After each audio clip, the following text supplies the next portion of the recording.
What about his resurrection from the dead? What do you make of that? I wasn't there. I didn't see it. I'm not going to believe anything I don't see for myself. Thanks. Did you see the Battle of Waterloo? It's history. It's like we've been talking about. It's left up to interpretation. All right, let me ask you something. When I was at UCLA, there was a man who debated with me that the Holocaust never took place. His point was the Holocaust is a Jewish plot to garner sympathy. Do you buy that? No, I'm not talking about the Holocaust. We're talking about Jesus Christ. We're talking about history, man. You raised the issue history. No, you said the history Bible is just is a matter not of history. interpretation. The Bible is stories.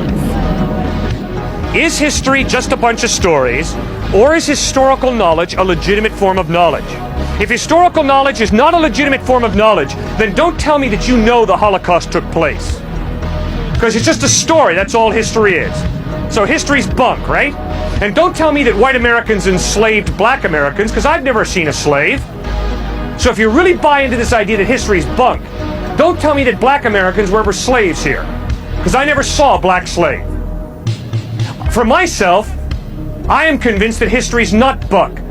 I am convinced the evidence is the Holocaust did take place. I'm convinced the evidence is that black people were enslaved in the United States, and I hate that slavery. And I'm not going to kick back and say, well, it's all a matter of interpretation. No, it's not.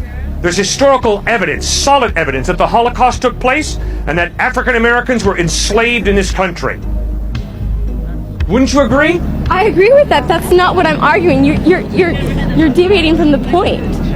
Why should I believe that Jesus was resurrected? Because the historical evidence is that he really died and he really rose from the dead. You give me some medical records and I'll believe it, okay? You show me Jesus Christ's medical chart, I'll buy into it. I'll be a Christian to date.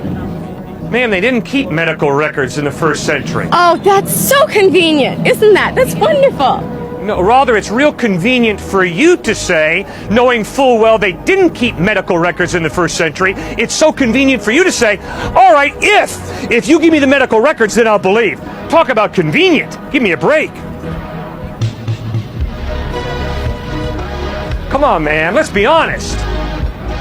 How convenient of you to say, unless we have it on Polaroid film, I can't believe it, knowing full well they didn't have Polaroid film in the first century. How convenient of you to say, well, show me the medical records from NYU Hospital, and then I'll believe Jesus rose from the dead, knowing full well NYU Hospital did not exist in the first century. Come on, man. Homer, Herodotus, Sophocles, Plato, Aristotle. Show me the medical records for them, will you?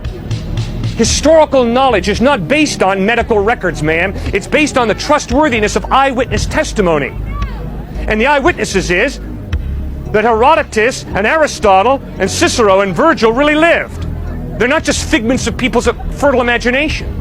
And the historical evidence is that Jesus really lived, really died, and really rose from the dead. And eyewitnesses saw him risen from the dead. And they wrote what they saw. That's historical knowledge.